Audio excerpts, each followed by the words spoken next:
Steelseries has been around for quite some time, and they always spout about being the makers of the best esports mouse. But this brand has been lacking for quite a bit of time in terms of what they bring to the table exactly, except in some shapes. So today we'll be taking an in-depth look at the Steelseries Prime Mini Wireless. It's a mouse with a bit to offer, but is it enough to compete? First things first, how is the unboxing experience? The packaging is sleek and well designed. It showcases the mouse's features and the specifications. As we open it up, we find the mouse snugly placed inside. Along with it, there's a USB-C charging cable, the dongle and adapter, as well as the usual user's manual. I appreciate the minimalist approach. It's all about the mouse here, and that's just how it should be. Now, taking a closer look at the mouse, the first thing I notice is how compact and dense it is. Taking it to scale, we can see it's 73 grams, which really doesn't seem like a lot, but factor in how much they're compressing into this tiny shape. The build quality is very nice though.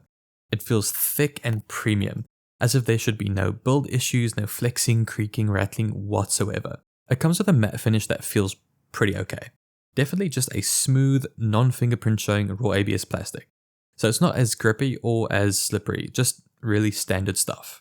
Now, the main clicks are going to be Steelseries' own Prestige optical mechanical switches, which is a really different experience. Now, because of the switches and the overall density of the build, the mouse clicks are super tactile and sharp and have zero hollow sound whatsoever. So creating a general satisfying experience for up to 100 million clicks.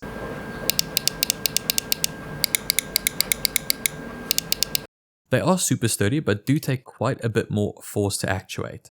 And on top of that, the amount of pre-travel and post-travel is a fair bit, causing for a less spammable experience and feeling like the bounce back is a bit more lazy. So in CS2 for me personally, I do use single tapping for the most part. So something like that will hinder me, and I do definitely notice it in game. So getting into the side buttons, which is really just weird. The positioning is spot on, but the shape choice is dreadful. The entire mouse is based on just comfort and curvature, but then they decide to make a side button which is edgy and just protrudes on that edge. Make it make sense. Now besides that, we still have the same case as the main clicks, where the clicks are just not as spammable and also take a bit more force to actuate. The scroll wheel is a different story though. Just like the rest of the build, it is really solid. Yet shockingly, it is lighter to use. Still tactile with no aggressive wobbles or any such nonsense. But then we go back into the same issue where it takes so much effort to actuate. And it just destroys my whole flow. Heading into the mouse skates though, it glides pretty smoothly on an assortment of all my pads. They make use of a 100% PTV skate. It is not as full size as most my skates though. Still, I do prefer my dots, but it is small enough for me to not feel as dragged down like usual. Lastly is going to be the main attraction and kind of just the whole reasoning why I chose to make this video in the first place, and that's going to be on the shape of the mouse. So it does take quite a bit of inspiration from the Zowie EC series, but it does add a bit of a twist to it where I genuinely prefer this shape over the Zowie EC. The size itself is pretty small. It comes in at 12 centimeters in length. Then we have the width at roughly 3 centimeters forward. It does protrude out to around 6.5 centimeters and just continues with a narrowing, smooth curve onto the tip of the mouse, ending it at roughly 5.5 centimeters. Now, taking a look from the side, you can see quite the peak of the hump. It comes in at 4.1 centimeters, then follows a semi-aggressive curve down to the right side of the mouse. Now, the benefit of this high hump and curve makes it sit really comfortable in the pocket between your thumb and your index finger, whilst still filling your palm with a nice amount of support.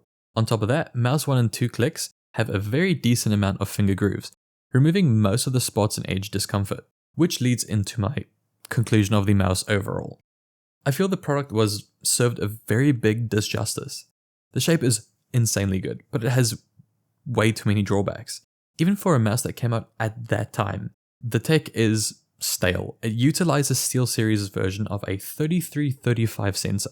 The side button design is just terrible, so I did end up sanding them down completely just to make them a bit rounder and smoother feeling. All the clicks and the scroll wheel just feel too heavy.